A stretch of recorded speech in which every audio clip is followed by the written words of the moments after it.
Hi everyone, welcome to another episode of Let Me Plan Your Life. I've got a new guest today. Why don't you introduce yourself? Hi, I'm Tanya, and I'm a musician, teacher, and actress. So, Tanya, are you ready to see your future? I am. By the year 2028, the ozone layer will have depleted to the point where a solar flare that ordinarily would be harmless will strike every electronic device completely useless.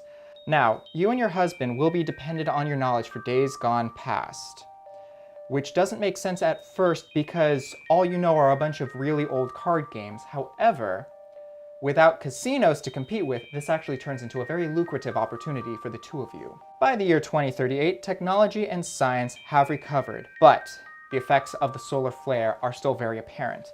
You see, because automobiles manufactured between 2005 and 2025 were rendered completely useless, there was no way to travel across the country. Without electricity, there's no post office, no social media, no phone service. There is no way to contact anyone in your family for those years, and you will have lost touch as a result.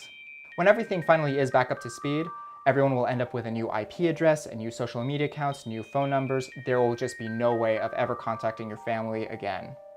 Finally, by the year 2048, the children in your neighborhood will make fun of you for being the crazy old lady who used to have to do laundry with rocks. You'll want to say something about how you used to own a laundry machine, but then you'll remember, oh wait, there was that period in the 2030s when I couldn't do anything but do laundry with rocks.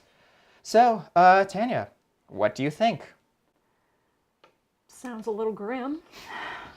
It is, but there is hope for this year. Are you interested in hearing what this year has in store? Please give me some good news.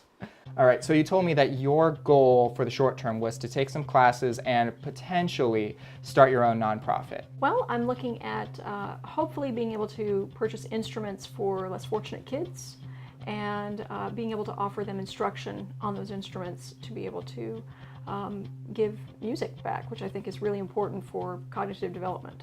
Awesome. Are there any classes that you were looking forward to taking on your own?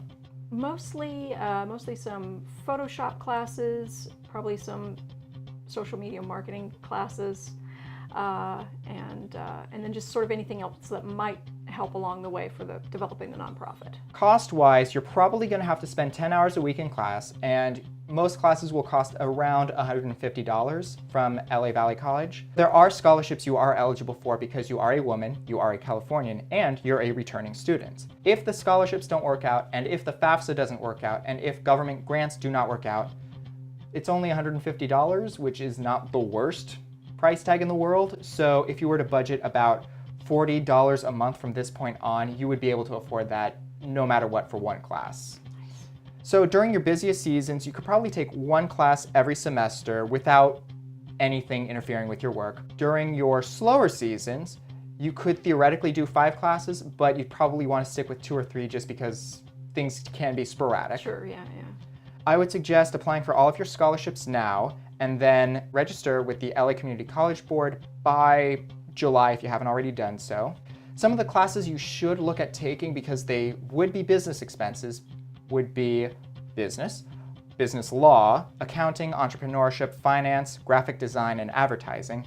But I understand that you have held your own business for several years at this point, so definitely look at the course descriptions before enrolling. If none of these things work out for any reason, you are fortunate enough to live in the age of the internet, so with a lot of self-discipline and a YouTube account, you can watch tutorials, you could go to iTunes University, you can download materials from Harvard Online or Stanford Online. So, how does that sound? That sounds good. Sounds doable? Yeah. Thanks a lot, Tanya, for stopping by. Thank you. Thanks again for joining us on Let Me Plan Your Life. If you would like to be on the next episode, hit the link below. If you would like to follow us on social media, we'll have really cool behind-the-scenes content. And make sure you hit the like and subscribe buttons up top. Thanks a lot, and see you next time.